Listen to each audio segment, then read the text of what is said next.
Hello everyone, स्वागत है आप सभी का आपके अपने यूट्यूब चैनल स्टेट पीसीएस सब में। हम पढ़ रहे हैं करंट अफेयर और ये करंट अफेयर हम क्रॉनिकल मैगजीन से पढ़ रहे हैं। ये जो मैगजीन है ये आपके सभी प्रतियोगी परीक्षाओं के लिए इंपॉर्टेंट है, यानी कि जो परीक्षा में करंट अफेयर पूछा जा सकता है इस मैगजीन से आप कवर कर सकते हैं। यहाँ पे आप लोग देख पा रहे होंगे लेफ्ट साइड में जो इंपॉर्टेंट करंट अफेयर हैं सारे यहाँ पे टॉपिक दिए हुए हैं, और राइट साइड में आप देख पा रहे होंगे कि जो मॉक टेस्ट यानी कि आने वाले पेपर का मॉक टेस्ट दिया हुआ है, और जो पेपर हो चुका है उसका यहाँ पे व्याख्यात्मक हल वगैरह दिया है। बहुत सारे पेपर हुए हैं, सबके बारे में यहाँ पे दिया गया है। और तो ये रही इस मैगजीन की विशेषता। और आगे हम लोगों ने अभी तक क्या सॉल्व किया है इस मैगजीन में, तो राज्य समाचार, राष्ट्रीय समाचार और आर्थिकी। आज हम जो पढ़ेंगे वह है 4 नंबर का टॉपिक और अंतर्राष्ट्रीय घटनाक्रम के बारे में आज हम पढ़ेंगे। तो यहाँ पे आज का ये जो चौथा टॉपिक है अंतर्राष्ट्रीय घटनाक्रम, इसके बारे में हम पढ़ेंगे। तो चलिए स्टार्ट करते हैं आज का अपना ये करंट अफेयर की क्लास। आप लोगों से रिक्वेस्ट है कि प्लीज़ वीडियो को लास्ट तक देखिएगा और वीडियो को लाइक और शेयर ज़रूर कर दीजिएगा, चैनल को प्लीज़ सब्सक्राइब कर लीजिए। तो स्टार्ट करते हैं। आज का जो पहला टॉपिक है अंतर्राष्ट्रीय से, वह है कि WHO द्वारा रोगी सुरक्षा अधिकार चार्टर का शुभारंभ। 18 अप्रैल 2024 को विश्व स्वास्थ्य संगठन यानी कि वर्ल्ड हेल्थ ऑर्गेनाइजेशन द्वारा रोगी सुरक्षा पर वैश्विक मंत्री स्तरीय सम्मेलन के दौरान रोगी सुरक्षा अधिकार चार्टर यानी कि पेशेंट सेफ्टी राइट चार्टर का शुभारंभ किया गया। रोगी सुरक्षा पर छठे वैश्विक मंत्री स्तरीय सम्मेलन का आयोजन 17 से 18 अप्रैल 2024 के मध्य चिली के सेंटियागो में किया गया। रोगी सुरक्षा अधिकार चार्टर सुरक्षा के संदर्भ में रोगियों या मरीजों के अधिकारों को रेखांकित करने वाला यह पहला चार्टर है, यानी कि अभी इस रूप में जो चार्टर बना है वह अपना पहला ही स्थान रखता है। नेक्स्ट पॉइंट क्या है, तो यह है कि चार्टर मरीज की सुरक्षा सुनिश्चित करने के लिए आवश्यक कानूनों, नीतियों और दिशा निर्देशों को तैयार करने में हितधारकों का समर्थन करेगा। यह चार्टर स्वास्थ्य कर्मियों, स्वास्थ्य देखभाल पेशेवरों और सरकारों को रोगी केंद्रित स्वास्थ्य देखभाल प्रणाली बनाने, रोगी सुरक्षा में सुधार करने और नुकसान के जोखिम को कम करने हेतु सहायता प्रदान करेगा। प्रणालीगत और व्यवस्थित कार्रवाई के माध्यम से रोगी सुरक्षा में सुधार विश्व स्वास्थ्य सभा के संकल्प 72.6 में चिन्हित की गई एक वैश्विक प्राथमिकता है। विश्व स्वास्थ्य सभा द्वारा संकल्प 72.6 को वर्ष 2019 में अपने 72वें सत्र की बैठक में अपनाया गया था। यह रोगी सुरक्षा पर वैश्विक कार्रवाई और वैश्विक रोगी सुरक्षा कार्य योजना 2021 से 30 से संबंधित है। 2021-30 से संबंधित है, तो इसको याद रखिएगा। 2021 से 2030 तक के लिए यह है। नेक्स्ट क्या है, तो नेक्स्ट जो करंट है वह है कि इजराइल की सीडोम रक्षा प्रणाली, इसके बारे में यहाँ पे दिया हुआ है। तो 9 अप्रैल 2024 को इजरायली सेना ने पहली बार दक्षिणी शहर इलियट के पास देश के हवाई क्षेत्र में प्रवेश करने वाले एक संदिग्ध लक्ष्य यानी कि सस्पिशियस टारगेट के खिलाफ अपने जहाज आधारित रक्षा प्रणाली सीडोम को तैनात किया। यह इजराइल की आयरन डोम वायु रक्षा प्रणाली का एक नौसैन्य संस्करण है, यानी कि सीडोम क्या है, तो यह नौसैन्य संस्करण है किसका, तो आयरन डोम का। जर्मनी निर्मित युद्धपोतों पर स्थापित सीडोम प्रणाली आयरन डोम के समान इंटरसेप्टर का उपयोग करती है। उल्लेखनीय है कि इजराइल द्वारा हमास नियंत्रित गाजा पट्टी से दागे गए रॉकेटों को रोकने के लिए कई बार भूमि आधारित वायु रक्षा प्रणाली आयरन डोम का उपयोग किया गया है। आयरन डोम का उपयोग रॉकेट, तोपखाने और मोर्टार के साथ साथ विमान, हेलीकॉप्टर और मानव रहित वाहनों का मुकाबला करने के लिए किया जाता है। यह छोटी दूरी की सतह से हवा में मार करने वाला एयर डिफेंस सिस्टम है, जिसमें एक रडार और तामीर इंटरसेप्टर मिसाइलें शामिल हैं। नेक्स्ट क्या है, तो नेक्स्ट है सोमालिया के संविधान में हुए ऐतिहासिक बदलाव। सोमालिया देश आप लोगों को पता होगा कि अफ्रीका का देश है, अफ्रीका महाद्वीप का। सोमालिया की संसद ने हाल ही में संविधान में ऐतिहासिक संशोधनों के लिए मतदान किया है, जिसके माध्यम से संविधान में व्यापक बदलाव किए गए हैं। इन बदलावों के बाद देश के राष्ट्रपति को प्रधानमंत्री की नियुक्ति और पद से हटाने का अधिकार होगा। तो यहाँ पे राष्ट्रपति को बहुत ज़्यादा अधिकार दे दिया गया है, जो कि प्रधानमंत्री को भी नियुक्त भी कर सकते हैं और हटा भी सकते हैं। यह परिवर्तन 2 शीर्ष शक्ति केंद्रों के बीच अधिकारों के बंटवारे के बीच जुड़े विवाद के कारण आया। संवैधानिक संशोधन ने बहुदलीय प्रणाली को बढ़ावा देते हुए देश में 3 राजनीतिक दलों की उपस्थिति का मार्ग भी प्रशस्त किया है। इस संशोधन से सरकारी संवैधानिक निकायों का कार्यकाल 5 वर्ष कर दिया गया है। फरवरी 2024 में स्वतंत्र संविधान समीक्षा और कार्यान्वयन आयोग ने संशोधनों का प्रस्ताव किया था, जिसमें लड़कियों के लिए परिपक्वता आयु 15 वर्ष और जिम्मेदारी ग्रहण करने की आयु 18 वर्ष निर्धारित की गई है। नेक्स्ट जो करंट है वह है कि जुडीथ सुमीनवा तुलुका कांगो की पहली महिला प्रधानमंत्री। चूंकि ये पहली हैं इसलिए इंपॉर्टेंट हो जाता है, तो इनका नाम क्या है, जुडीथ सुमीनवा तुलुका। ये कहाँ की बनी है, तो कांगो की पहली महिला प्रधानमंत्री बनी हैं। जुडीथ सुनीवा तुलुका को कांगो गणराज्य की पहली महिला प्रधानमंत्री बनाया गया है। राष्ट्रपति फेलिक्स त्शेसेकेदी ने उन्हें प्रधानमंत्री पद पर नियुक्त किया है। यह घोषणा लुकोंडे द्वारा प्रधानमंत्री पद से इस्तीफा देने के 1 महीने बाद हुई है। जुडीथ सुनीवा तुलुका पूर्व योजना मंत्री थीं, जिन्हें पूर्व प्रधानमंत्री जीन मिशेल लामा लुकोंडे के स्थान पर नियुक्त किया गया। तुलुका एक अर्थशास्त्री थीं जो संयुक्त राष्ट्र विकास कार्यक्रम UNDP के लिए काम कर रही थीं।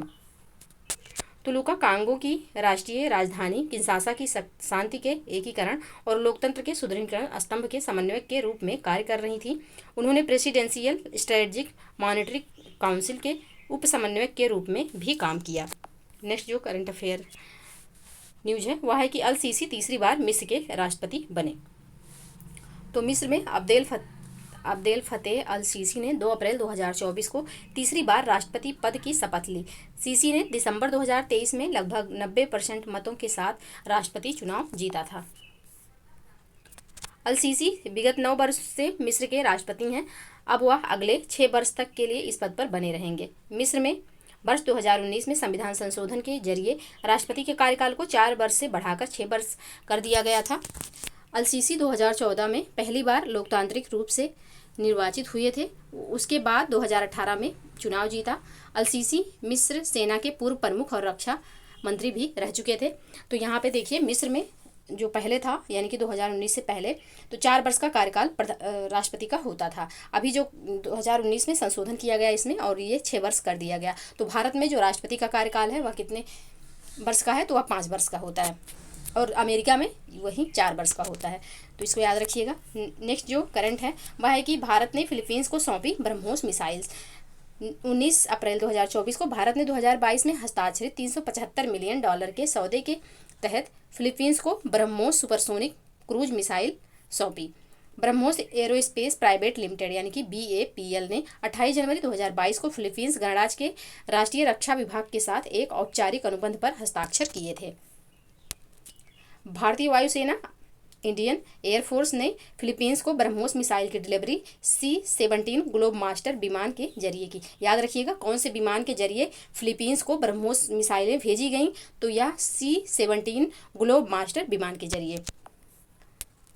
भारत DRDO और रूसी अंतरिक्ष कंपनी NPO मशीनोस्ट्रेनिया NPO के संयुक्त उद्यम ने सुपरसोनिक क्रूज मिसाइल ब्रह्मोस विकसित किया है।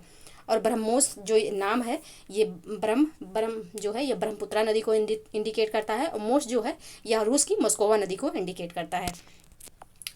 तो इन दोनों को मिला करके नाम ब्रह्मोस रखा गया है। ब्रह्मोस मिसाइल की मारक क्षमता 290 किलोमीटर है और यह मैक 2.8 यानी कि ध्वनि की गति से लगभग 3 गुना अधिक की उच्च गति के साथ विश्व की सबसे तेज क्रूज मिसाइल है। यह एक मल्टी प्लेटफॉर्म मिसाइल है जिसे स्थल, वायु एवं समुद्र में बहुक्षमता वाली मिसाइल से सटीकता के साथ लॉन्च किया जा सकता है। नेक्स्ट जो करंट है वह है कि भारत और कंबोडिया के मध्य समझौता ज्ञापन। 22 अप्रैल 2024 को भारतीय कार्मिक लोक प्रशासन एवं पेंशन मंत्रालय के तहत प्रशासनिक सुधार एवं लोक शिकायत विभाग DARPG ने कंबोडिया सरकार के सिविल सेवा मंत्रालय के साथ सिविल सेवा में मानव संसाधन विकास के क्षेत्र में सहयोग से जुड़े एक समझौता ज्ञापन पर हस्ताक्षर किए। मेमोरेंडम ऑफ अंडरस्टैंड पर कंबोडिया की ओर से उप प्रधानमंत्री और सिविल सेवा मंत्री हुनी मैनी और भारत सरकार की ओर से किंगडम ऑफ कंबोडिया में भारत की राजदूत डॉक्टर देवयानी खोबरागड़े ने हस्ताक्षर किए। यह MOU अगले 5 वर्ष के लिए सिविल सेवा में मानव संसाधन विकास के क्षेत्र में भारत और कंबोडिया के बीच सौहार्दपूर्ण एवं मैत्रीपूर्ण संबंधों को और सुदृढ़ता प्रदान करेगा। समझौते के तहत प्रशासनिक सुधारों, सुशासन वेबिनार, अनुसंधान प्रकाशनों, संस्थागत आदान प्रदान, क्षमता निर्माण कार्यक्रमों और सुशासन प्रथाओं की प्रतिकृति पर केंद्रित आदान प्रदान यात्राओं पर ध्यान केंद्रित किया जाएगा। नेक्स्ट जो करंट है यह है कि अंतर्राष्ट्रीय मोटे अनाज वर्ष का समापन 29 मार्च 2024 को इटली के रोम में स्थित खाद्य एवं कृषि संगठन मुख्यालय में अंतर्राष्ट्रीय मोटे अनाज वर्ष यानी कि 2023 इंटरनेशनल ईयर ऑफ मिलेट्स 2023 का समापन समारोह आयोजित किया गया। इसमें भारत सरकार की ओर से कृषि एवं किसान कल्याण विभाग की अपर सचिव मनिंदर कौर द्विवेदी शामिल हुई। इस कार्यक्रम में सतत विकास लक्ष्यों को प्राप्त करने और ग्लोबल सुपर फूड के रूप में मोटे अनाज के महत्व को रेखांकित करने वाले व्यावहारिक चर्चाओं और प्रस्तुतियों की एक श्रृंखला प्रदर्शित की गई। वर्ष भर आयोजित इस उत्सव ने सफलतापूर्वक मोटे अनाजों के उपभोग के पोषण और स्वास्थ्य लाभों, प्रतिकूल और बदलती जलवायु परिस्थितियों में खेती के लिए मोटे अनाजों की उपयुक्तता तथा उत्पादकों और उपभोक्ताओं के लिए अस्थायी बाजार के अवसर पैदा करने के लाभों के बारे में जागरूकता बढ़ाई। भारत के एक प्रस्ताव के बाद 70 से अधिक देशों के समर्थन के माध्यम से संयुक्त राष्ट्र महासभा ने मार्च 2021 में अपने 75वें सत्र में वर्ष 2023 को अंतर्राष्ट्रीय पोषक वर्ष 2023 घोषित किया था। अब यहाँ पे खाद्य एवं कृषि संगठन यानी कि फूड एंड एग्रीकल्चर ऑर्गेनाइजेशन के बारे में दिया हुआ है। यहाँ देखते हैं तो खाद्य एवं कृषि संगठन संयुक्त राष्ट्र की एक विशेष एजेंसी है जो भूखमरी को समाप्त करने तथा पोषण एवं खाद्य सुरक्षा में सुधार के लिए अंतर्राष्ट्रीय प्रयासों का नेतृत्व करती है। वर्ष 1945 में स्थापित इस संगठन का मुख्यालय रोम, इटली में है। इसके द्वारा विश्व के वनों की स्थिति, विश्व मत्स्य पालन एवं जल कृषि की स्थिति, कृषि वस्तु व्यापार की स्थिति तथा विश्व में खाद्य सुरक्षा एवं पोषण की स्थिति आदि रिपोर्ट प्रकाशित की जाती हैं। तो ये रहा फाओ का। आप लोग याद रखिएगा ये लाइन कि फाओ की स्थापना 1945 में हुई और इसका जो मुख्यालय है यह रोम, इटली में स्थित है। नेक्स्ट जो करंट है वह है कि निरस्त्रीकरण एवं प्रसार पर भारत दक्षिण कोरिया परामर्श बैठक 26 अप्रैल 2024 को सियोल, जो कि दक्षिण कोरिया की राजधानी है, सियोल में निरस्त्रीकरण और अप्रसार पर भारत दक्षिण कोरिया परामर्श बैठक आयोजित की गई। बैठक में दोनों देशों ने परमाणु, रासायनिक और जैविक क्षेत्रों के अप्रसार और निरस्त्रीकरण के विकास पर चर्चा की। दोनों पक्षों द्वारा क्षेत्रीय अप्रसार मुद्दों, बाह्य अंतरिक्ष सुरक्षा से जुड़े मुद्दों, सैन्य क्षेत्र में एआई और पारंपरिक हथियारों और बहुपक्षीय निर्यात नियंत्रण तंत्र पर भी चर्चा की गई। भारतीय प्रतिनिधि मंडल का नेतृत्व विदेश मंत्रालय के संयुक्त सचिव मुआन पुई सयावी और दक्षिण कोरियाई प्रतिनिधि मंडल का नेतृत्व विदेश मंत्रालय के परमाणु अप्रसार और परमाणु मामले के महानिदेशक यू जोंग क्वेन ने किया। नेक्स्ट जो करंट टॉपिक है वह है कि दुबई में वैश्विक शिक्षा एवं प्रशिक्षण प्रदर्शनी का आयोजन 24 से 26 अप्रैल 2024 के मध्य संयुक्त अरब अमीरात के दुबई स्थित वर्ल्ड ट्रेड सेंटर में वैश्विक शिक्षा एवं प्रशिक्षण प्रदर्शनी 2024 का आयोजन किया गया। वैश्विक शिक्षा एवं प्रशिक्षण प्रदर्शनी का शॉर्ट फॉर्म है गेटेक्स। इसमें भारतीय वाणिज्य एवं उद्योग मंत्रालय के सेवा निर्यात संवर्धन परिषद तथा दुबई में भारत के महावाणिज्य दूतावास द्वारा इंडिया पवेलियन का प्रदर्शन किया गया। उल्लेखनीय है कि राष्ट्रीय शिक्षा नीति 2020 के अंतर्गत सेवा निर्यात प्रमोशन काउंसिल ने शिक्षा में वैश्विक भागीदारी को बढ़ावा देने के अपने प्रयास तेज कर दिए हैं। इन प्रयासों ने वैश्विक आउटरीच कार्यक्रम, प्रदर्शनियां, रोड शो, व्यापार प्रतिनिधिमंडल और विदेशी विश्वविद्यालयों के साथ सहयोग शामिल किया है। गेटेक्स 2024 एक 3 दिवसीय कार्यक्रम है जो 30 देशों के 200 से अधिक विश्वविद्यालयों को एक साथ लाता है। अब नेक्स्ट जो करंट टॉपिक है वह है कि सेवा निर्यात संवर्धन परिषद।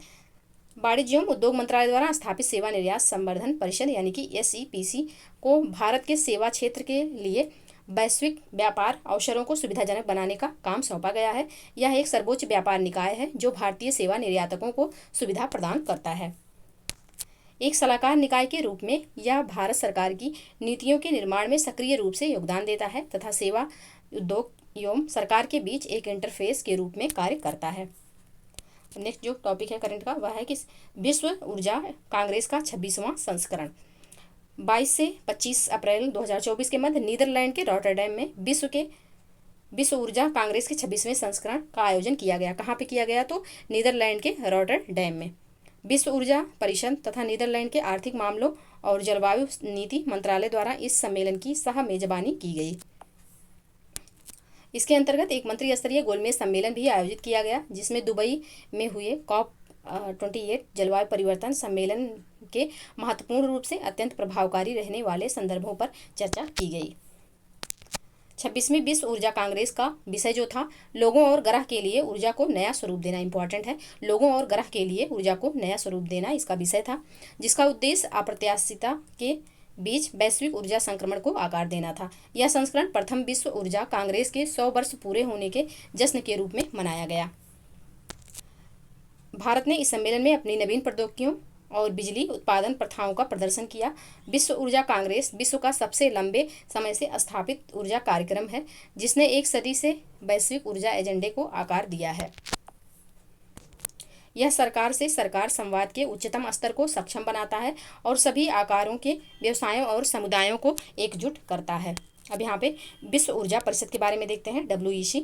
यह ऊर्जा की सतत आपूर्ति और उपयोग को बढ़ावा देने के उद्देश्य से 1923 में स्थापित एक वैश्विक निकाय है। 1923 में इसकी स्थापना की गई थी। इसका मुख्यालय कहाँ है? तो लंदन ब्रिटेन में स्थित है। इसका मुख्यालय लंदन में स्थित है। इसके 3000 से अधिक सदस्य संगठन हैं और लगभग 100 देशों में इसकी उपस्थिति है, यानी कि 100 देशों में इसकी उपस्थिति है। भारत विश्व ऊर्जा परिषद के शुरुआती सदस्यों में से एक है, जो 1924 में परिषद में शामिल हुआ था। तो आपको कितने पॉइंट यहाँ पे याद करने हैं? तो यहाँ पे 1923 में इसकी स्थापना हुई थी। इसका मुख्यालय ब्रिटेन के लंदन में स्थित है और 3000 से अधिक इसके सदस्य हैं। भारत जो है कब इसमें शामिल हुआ? तो 2024 में परिषद में शामिल हो गया था। नेक्स्ट जो टॉपिक है करंट का, वह है कि रोमानिया और बुल्गारिया आंशिक रूप से शेंगेन क्षेत्र में शामिल। तो 1 अप्रैल 2024 को रोमानिया और बुल्गारिया आंशिक रूप से शेंगेन क्षेत्र में शामिल हो गए। यह यूरोपीय संघ के साथ दोनों देशों के एकीकरण में एक महत्वपूर्ण कदम है। रोमानिया और बुल्गारिया 2007 में यूरोपीय संघ में शामिल हुए थे। रोमानिया और बुल्गारिया के शेंगेन क्षेत्र में आंशिक प्रवेश से पूर्व शेंगेन क्षेत्र के अंतर्गत कुल 27 सदस्य थे। इनमें 23 यूरोपीय संघ के देश तथा 4 अन्य देश नॉर्वे, स्विट्जरलैंड, आइसलैंड और लिechtenstein शामिल थे। शेंगेन क्षेत्र के 4 देश यूरोपीय संघ में शामिल नहीं हैं, परंतु इन्होंने 1985 के शेंगेन समझौते पर हस्ताक्षर किए हैं।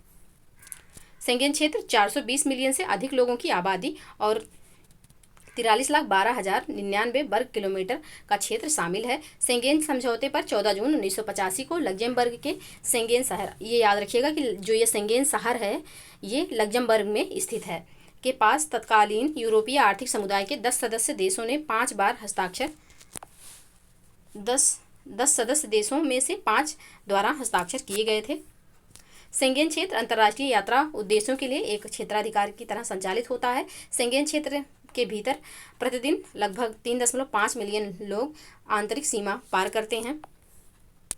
रोमानिया दक्षिण पूर्व यूरोप में स्थित है। इसकी राजधानी और सबसे बड़ा शहर बुस्वारेस्ट है।